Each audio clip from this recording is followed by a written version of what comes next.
For a few moments, Florence was too shocked to think. She only knew that she was safe. When she started to feel a bit better, Mr. Aylwin was quickly taking her down the hill. He did not stop until they were next to the carriage where Fred was already lying comfortably. Miss Harriton must not ride home.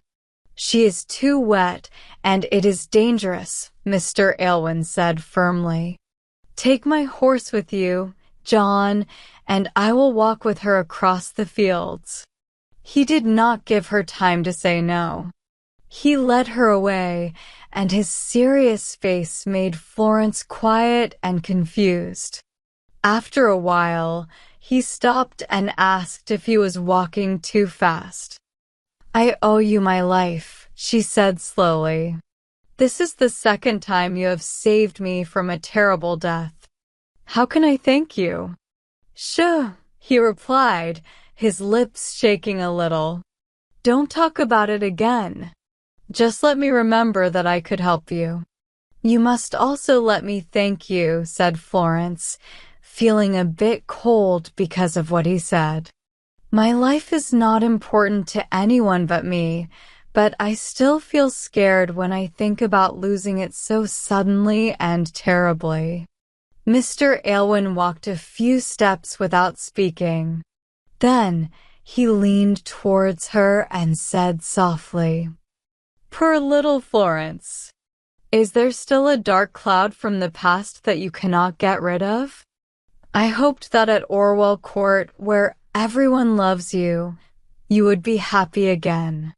She did not answer. She could not tell him that the strange distance between them made her life sad. You need a change, Mr. Aylwin continued. You should go to the seaside for a few weeks or longer. The boys will like it, and I will let you all do whatever you want. It will be a long holiday, and there will be no lessons until you want to start again. Mrs. Wilson will go too. I will let you all choose where to go.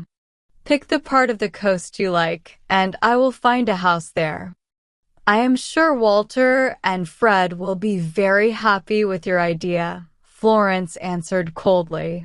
And Mrs. Wilson has not been well lately, so the change will be good for her too.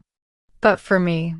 She stopped for a moment because Mr. Aylwin was looking at her so closely that she could not help but feel nervous.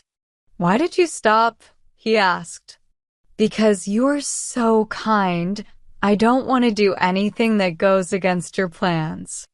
But I have been waiting for a chance like this to tell you that I will not be able to keep my job much longer. If you are saying this because I came home sooner than I said I would, Mr. Aylwin said loudly, please understand that I am only here for a few hours because I needed to sign some papers. If my staying at Orwell Court means you have to leave, answered Florence, a bit angrily, then I have another reason to leave. But my plans actually depend on my Aunt Margaret. I will live with her as soon as she comes back to England. Mr. Aylwin walked quietly for a bit, then suddenly asked, Who suggested this plan? Was it Mrs. Blunden? Florence wanted to avoid this question, but since he was waiting for an answer, she spoke truthfully. It was my idea. She is my closest family, so I think I should live with Aunt Margaret. She has happily agreed to this. He sighed. Maybe you made a good choice, yes, I think you are right.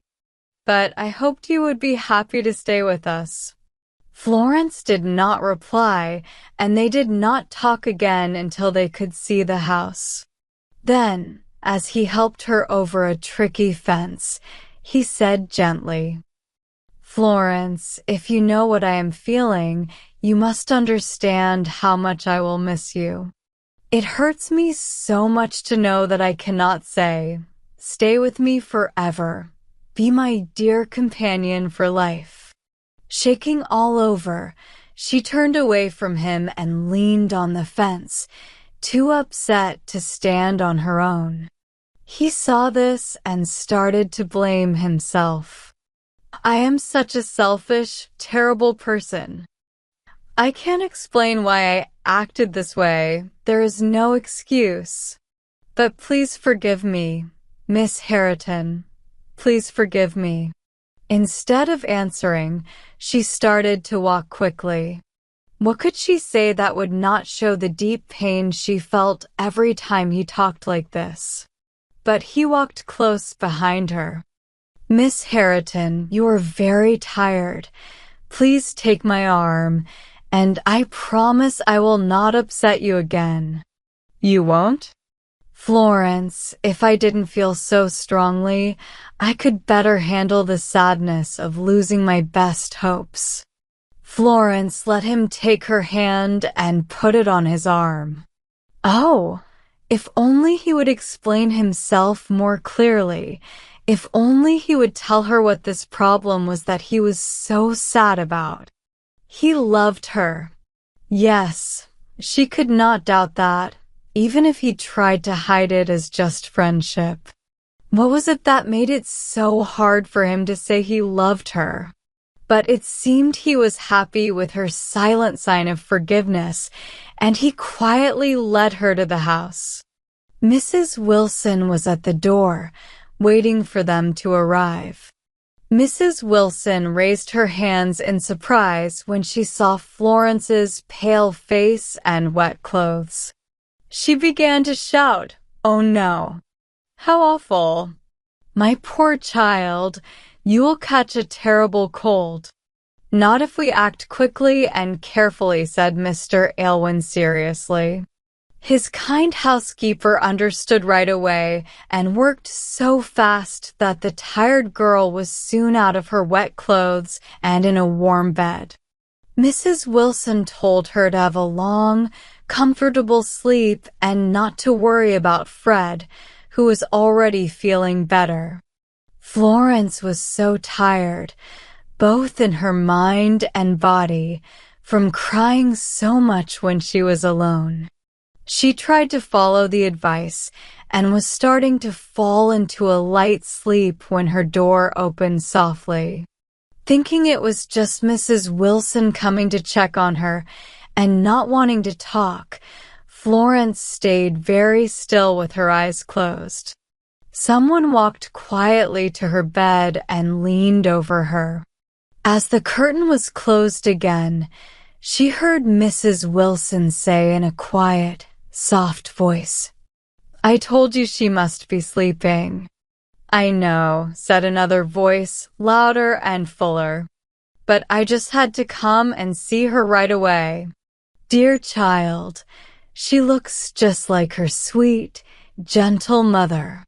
Florence quickly sat up in bed and pulled back the curtain. She had not been mistaken, and she was warmly hugged by her big-hearted, but sometimes angry Aunt Margaret.